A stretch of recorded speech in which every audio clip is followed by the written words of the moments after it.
शहर की एक लड़की थी, रानी।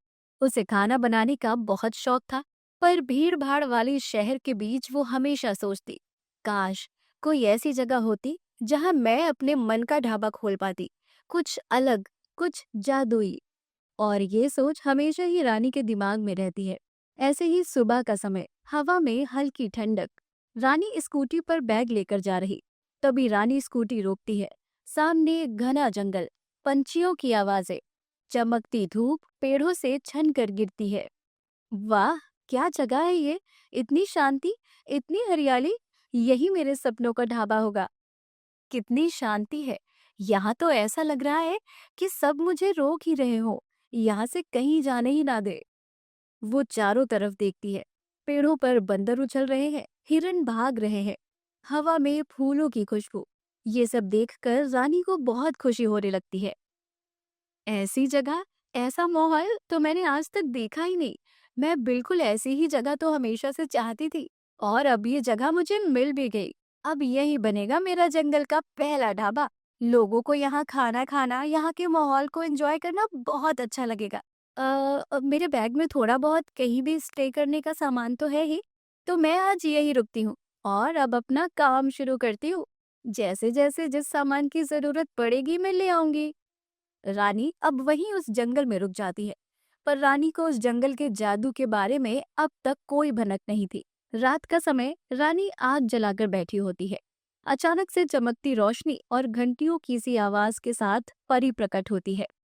क क क क कौन हो तुम? देखो, मैंने ऐसी फिल्में बहुत देखी है, और मुझे डर भी नहीं लगता। तो मुझे कमजोर मत समझो। कौन हो तुम, बताओ? स्वागत है, रानी।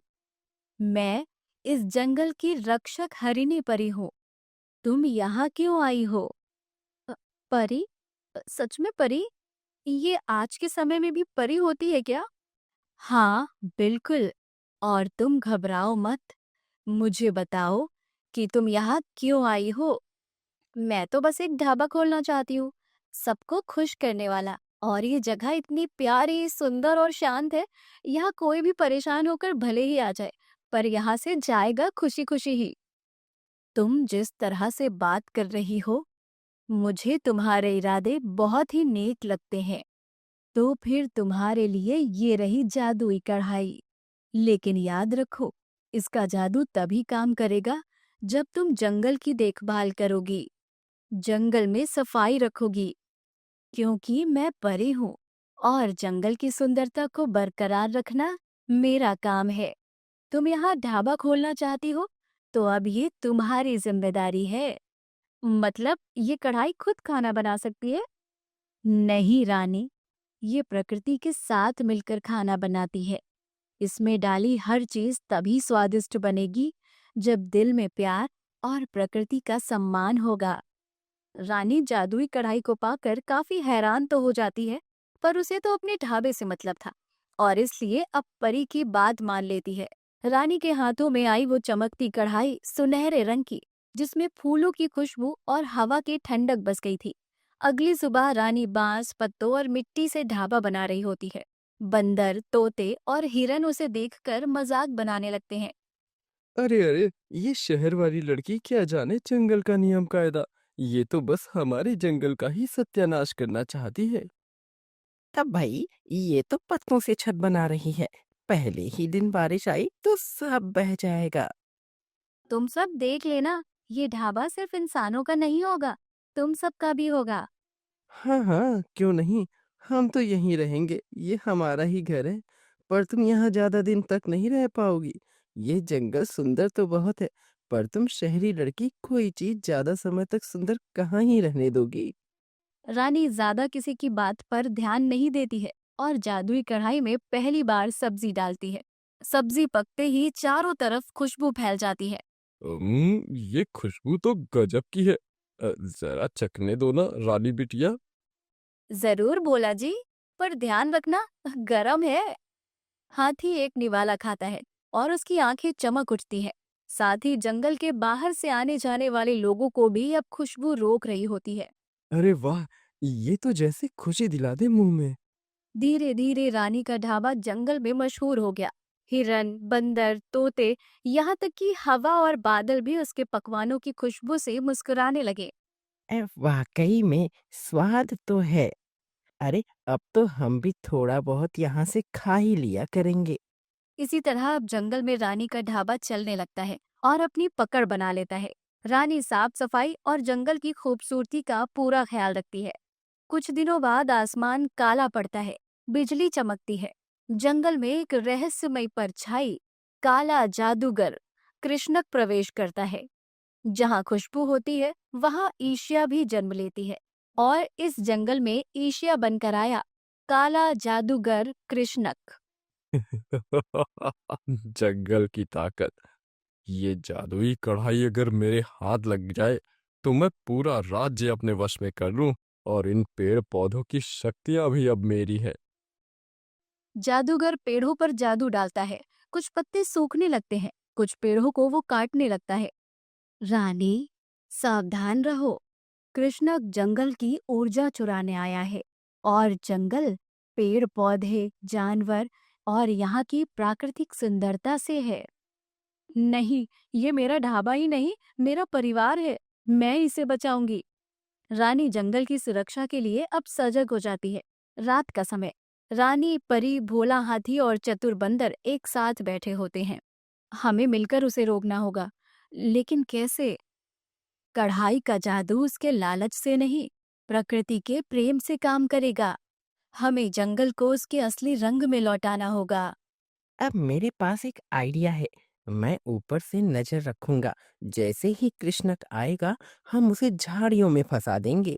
और मैं अपनी सूंड से उसके सारे जादुई औजार फेंक दूंगा। और मैं कढ़ाई में जंगल के फूलों और जड़ी बूटियों का खाना बनाऊंगी। जो भी उस खुशबू को सूंघेगा उसका दिल बदल जाएगा। सब मुस्कुराते हैं, उम्मीद की चमक है उनके चेहरों पर। अगली सुबह तूफान उठता है, पेड़ झूम रहे हैं, कृष्णक हवा में तैरते हुए आता है। जंगल मेरा होगा और वो कढ़ाई मेरी। जादूगर जादू से बिजली फेंकता है जो रानी के ढाबे पर गिरती है, लेकिन रानी डट कर खड़ी होती है। इस जंगल की हर पत्ती, हर फूल मेरी ताकत है। कढ़ाई में रोशनी फैलती है, फूल और पेड़ जगमगाने लगते हैं, हवा में खुशबू छा जाती है। ये ये क्या हो रहा है? ये है सच्चे प्रेम का जादू, जो स्वार्थ को मिटा देता है। कृष्णक की जादू की छड़ी पिघल जाती है और वो जमीन पे गिर जाता है। जंगल फिर से हरा भरा हो उठता है। मैं गलत था। मुझे माफ करो। मैं यहाँ की सारी प्राकृतिक चीजें औषधि लेने आया था। जंगल सबको माफ करना जानता है, बस उसका सम्मान करना सीखो। सुबह सूरज की सुनहरी किरणें, ढाबा फिर से नया सजा हुआ। पेड़ पौधे, जानवर सब मुस्कुरा रहे हैं अब। जंगल में जादुई ढाबा सिर्फ एक जगह नहीं रहा, वो एक सीख बन गया। यहाँ हर थाली में सिर्फ स्वाद नहीं, जंगल का प्यार भी है। जो भी यहाँ खाएगा वो प्रकृति का सम्मान करना सीखेगा। बंदर, तोता, हाथी और परी साथ में हंसते हैं।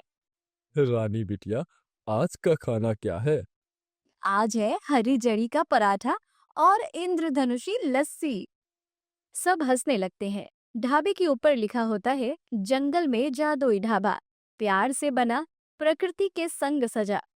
रानी ने सबको सिखाया कि जादू कहीं बाहर नहीं, वो हमारे इरादों में छुपा होता है। अगर हम प्रकृति की रक्षा करें तो वो हमें लौट कर खुशियां देती है।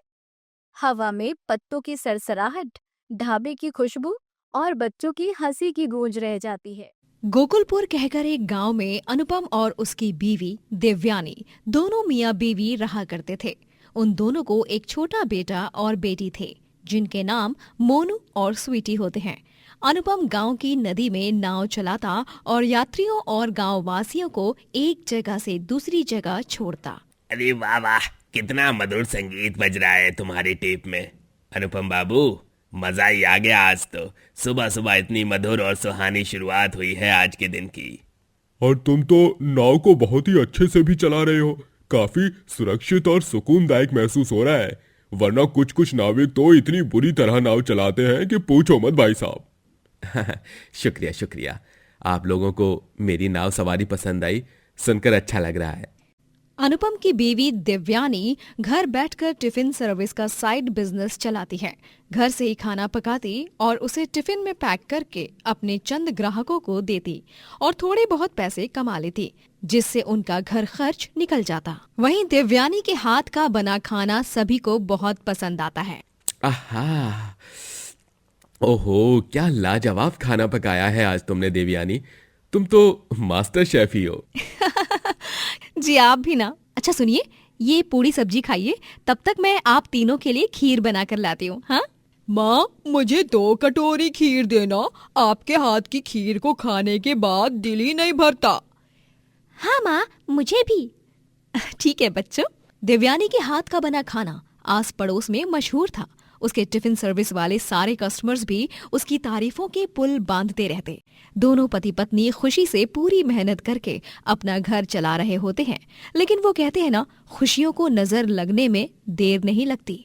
एक दिन अचानक से अनुपम का एक कार से टक्कर होने के कारण एक्सीडेंट हो जाता है और उसके दोनों हाथ पैर बुरी तरह घायल हो जाते हैं, जिसके चलते अब वो रात दिन बिस्तर पर ही पड़ा रहता। मुझे माफ कर दो देवयानी, मेरे कारण तुम्हें ये दिन देखने पड़ रहे हैं। अब घर खर्च कैसे चलेगा? मोनू और स्वीटी की स्कूल की फीस, बिजली का बिल, घर का राशन। देखिए अनुपम जी, आप इन सब बातों की चिंता मत कीजिए। खामखा आपकी तबीयत और ज्यादा बिगड़ जाएगी। आप अभी बस आराम कीजिए। देवयानी, नदी किनारे मेरी नाव होगी। इससे पहले कि सूर्यास्त के बाद उसे कोई चुरा ले, तुम जाकर उस नदी के पास के नानकू चाचा की झोपड़ी के बगल में बांध दो जाके। ठीक है अनुपम जी।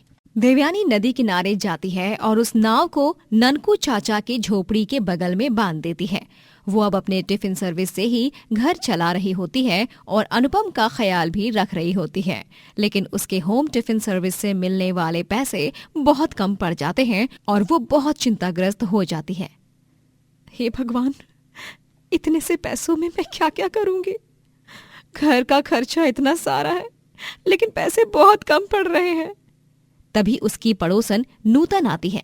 देवयानी, ओ देवयानी, माफ करना, लेकिन मैंने तेरी सारी बातें खिड़की से सुन ली और मेरे पास तेरी इस दुविधा का एक बहुत ही अच्छा और फायदेमंद सुझाव भी है।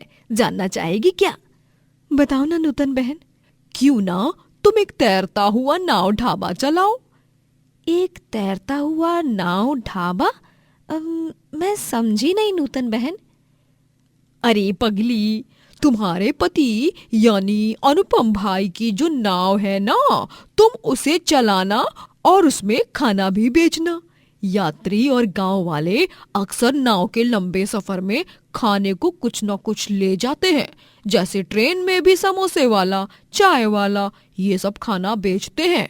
वैसे ही तुम भी अपने हाथ का बना स्वादिष्ट खाना बेच सकती हो नाव चलाते हुए। हाँ। नूतन का ये सुझाव सुनकर देवयानी बहुत खुश हो जाती है। अरे वाह, ये तो बहुत ही बढ़िया सुझाव है नूतन बहन, धन्यवाद। मैंने भी इनसे कई दफा सुना है कि यात्री उन्हें पूछते हैं कि कुछ खान पान का बंदोबस्त क्यों नहीं कर लेते नाव में। अब तो मैं अपना तैरता हुआ नाव का ढाबा खोल कर ही रहूंगी। जी बेटा। देवयानी अब ढेर सारा खाना पकाकर उसे गर्म बर्तनों में रखती है और नाव में उन बर्तनों को स्टोर करके नाव चलाती है और यात्रियों को भी उसके हाथ का खाना बहुत ही स्वादिष्ट लगता है। ओए होए ओए होए ओए होए ओए होए, इतने स्वादिष्ट छोले भटूरे तो पूरे पंजाब में भी नहीं मिलते होंगे जितने आपने बनाए हैं देवयानी भाभी। अरे मैं तो आपके इस तैरते हुए नाव ढाबा के यूनिक कॉन्सेप्ट का फैन बन गया हूँ। आपने तो रॉक कर दिया। आपका बहुत बहुत धन्यवाद भाई। अब से तो मैं घर से नाश्ता करके आऊंगा ही नहीं, क्योंकि रोजाना आपके नाव ढाबे में मुझे स्पेशल भोपाली पोहा और मक्खन से भरपूर मजेदार आलू के पराठे जो मिलेंगे, हम सबकी तो दिवाली बन गई। क्यों ना मैं आपके इस नाव ढाबा का वीडियो शूट करूं देवयानी भाभी। मैं एक ऑनलाइन ट्रैवल व्लॉगर हूं। आपके इस अमेजिंग से नाव ढाबे को देखकर सभी लोग बहुत आकर्षित होंगे और आप हर एक ऑनलाइन प्लेटफॉर्म पर आग लगा दोगी। सच? ठीक है, कर लो शूट। मेरा मतलब है शूट। वो आदमी देवयानी के नाव ढाबा का वीडियो शूट करता है और उस वीडियो को ऑनलाइन सोशल मीडिया प्लेटफॉर्म्स पर पोस्ट करता है और रातों रात देवयानी पूरे देश में फेमस हो जाती है। अरे देवयानी भाभी, आपने तो सारे रिकॉर्ड्स तोड़ दिए, फोड़ दिए। अरे आप सोशल मीडिया पर ट्रेंड कर रही हो और आपके वीडियो को रातों रात पूरे 20 लाख व्यूज आए हैं। वो क्या? देवयानी को यकीन ही नहीं होता है और वो बहुत भावुक हो जाती है। मुझे यकीन ही नहीं हो पा रहा है कि मैं फेमस हो गई हूँ, पर कैसे? हे भगवान, आपका लाख लाख शुक्र है। देवयानी घर जाकर सारी बात अनुपम, मोनू और स्वीटी को भी बताती है और वो सब भी बहुत खुश हो जाते हैं। अरे वाह, मुझे तुम पर बहुत गर्व महसूस हो रहा है देवयानी। आप दुनिया की बेस्ट माँ हो। अब बस आप जल्दी से ठीक हो जाइए, मेरी यही मनोकामना है भगवान से। देवयानी अब खुशी से अपना जीवन गुजार रही होती है। दूर दरार से लोग उसके ढाबे पर खाना खाने आते हैं और पानी और मधुर संगीत का भी आनंद उठाते हैं। देवयानी अच्छे खासे पैसे भी कमाने लगती है, लेकिन एक दिन अचानक से वो देखती है कि उसकी नाव कहीं खो गई है और वो नदी किनारे नहीं है। हे भगवान, मेरी नाव कहाँ चली गई? कल रात को तो मैं उसे यहीं पर बांध कर गई थी। पानी में भी नहीं गई होगी वो अपने आप, तो आखिर गई तो कहाँ गई? देवयानी बहुत घबरा जाती है। वो अपनी नाव को बहुत ढूंढती है, लेकिन उसे उसकी नाव कहीं नहीं मिलती। वो नाव की तलाश में जंगल के बीच आ जाती है और वहां पर वो एक पिंजरे में फंस जाती है। कोई है? अरे मेरी मदद करो, मुझे इस पिंजरे से बाहर निकालो। हे माता रानी, मेरी मदद कीजिए। तभी वहां पर गुंडे देवयानी को घेर लेते हैं। आज तो तुम गई, हमें पता था अपनी नाव की खोज में तुम इस जगह जरूर आओगी। अब तो तुम हमारे जाल में फंसी गई। छोड़ दो मुझे, क्यों परेशान कर रहे हो? छोड़ दो मुझे, छोड़ दो। देवयानी बिलक बिलक कर रो रही होती है और चिल्ला रही होती है। तभी वहां पर 2 शेर आ जाते हैं और वो उन गुंडों को देखकर उनके पास जाते हैं और दहाड़ते हैं, जिससे डरकर गुंडे वहां से दुम दबाकर भाग जाते हैं और वो पिंजरे को भी तोड़ते हैं और देवयानी को वहां से आजाद कराते हैं। धन्यवाद माता रानी, आपने वाहनों को मेरी मदद के लिए भेजा है। धन्यवाद। और इस तरह वो दोनों शेर देवयानी को कुछ नहीं करते और वहां से सही सलामत जाने देते हैं। देवयानी अपने तैरते हुए नाव ढाबा से खूब तरक्की करती है और पैसे कमाकर अपने परिवार को संभालती है।